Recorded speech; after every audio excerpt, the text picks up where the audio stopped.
श्लोक तीसरा एवं श्लोक चौथा अध्याय 15।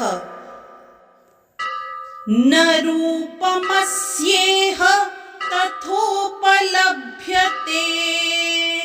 नान्तो न चार्दिन च संप्रतिष्ठा अश्वत्थमेनं सुविरूढमूलम्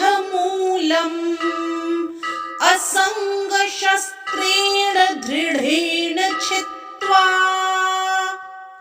ततः पदं तत्परिमार्गितव्यम् यस्मिन् गता न निवर्तन्ति भूयः तमेव चाद्यं पुरुषं प्रपद्ये यतः प्रवृत्तिः प्रसृता पुराणी।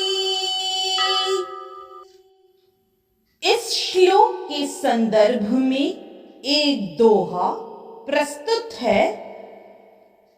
आदि मध्य अरु अंत की दो प्रकार पहचान, एक देश कृत दूसरी तथा काल कृत जान, तथा काल कृत जान। कहाँ जगत आरंभ अरु कहाँ मध्य अरु अंत, नहीं पता कहते सभी वेद शास्त्र मुनि संत, वेद शास्त्र मुनि संत। इस श्लोक में श्री कृष्ण अर्जुन को कहते हैं, इस वृक्ष के वास्तविक स्वरूप का अनुभव इस जगत में नहीं किया जा सकता। कोई भी नहीं समझ सकता कि इसका आदि कहाँ है, अंत कहाँ है या इसका आधार कहाँ है। लेकिन मनुष्य को चाहिए कि इस दृढ़ मूल वाले वृक्ष को विरक्ति के शस्त्र से काट गिराए। तत्पश्चात उसे ऐसे स्थान की खोज करनी चाहिए जहां जाकर लौटना न पड़े और जहां उस भगवान की शरण ग्रहण कर ली जाए जिससे अनादिकाल से प्रत्येक का सूत्रपात तथा विस्तार होता आया है। यदि इस श्लोक का विस्तार करें तो अब यह स्पष्ट कर दिया गया है कि इस अश्वत्थ वृक्ष के वास्तविक स्वरूप को इस भौतिक जगत में नहीं समझा जा सकता, क्योंकि इसकी जड़ें ऊपर की ओर है। अतः वास्तविक वृक्ष का विस्तार विरुद्ध दिशा में होता है। जब वृक्ष के भौतिक विस्तार में कोई फंस जाता है तो उसे न तो यह पता चल पाता है कि यह कितनी दूर तक फैली है और न वह इस वृक्ष के शुभारंभ को ही देख पाता है। फिर भी मनुष्य को कारण की खोज करनी ही होती है। मैं अमुक पिता का पुत्र हूँ जो अमुक का पुत्र है आदि। इस प्रकार अनुसंधान करने से मनुष्य को ब्रह्मा प्राप्त होते हैं जिन्हें गर्भोदक्षाई विष्णु ने उत्पन्न किया।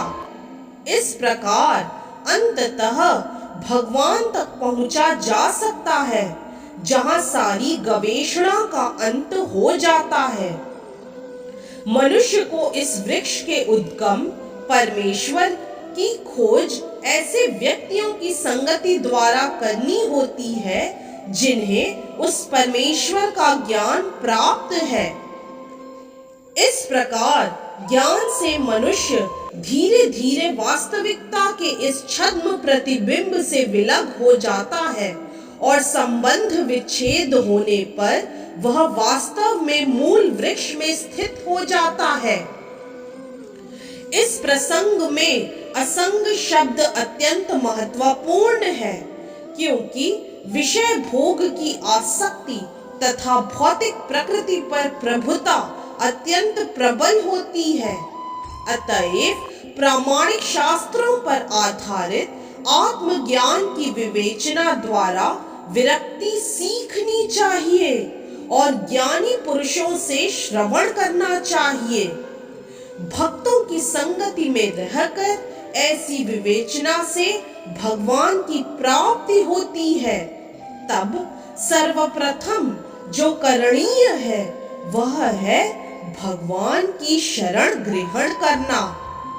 यहाँ पर उस स्थान पद का वर्णन किया गया है जहाँ जाकर मनुष्य इस छद्म प्रतिबिंबित वृक्ष में कभी वापस नहीं लौटता।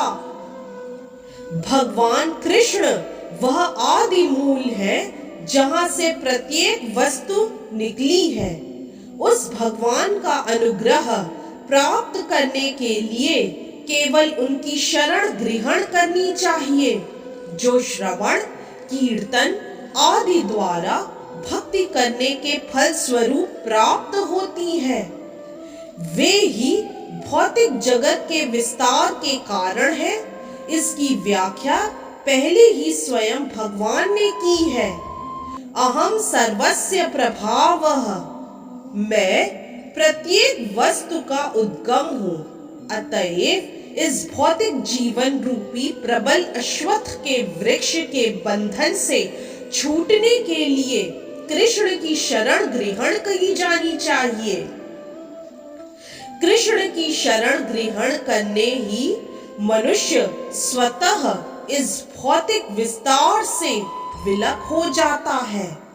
इस तरह से श्लोक 3 एवं श्लोक 4 अध्याय 15 की व्याख्या यही संपन्न होती है। हरे कृष्णा। यदि आज का वीडियो आपको पसंद आया तो कृपया लाइक, सब्सक्राइब, कमेंट और शेयर करना न भूलें। चैनल का नाम है मिस्टिक फेथ।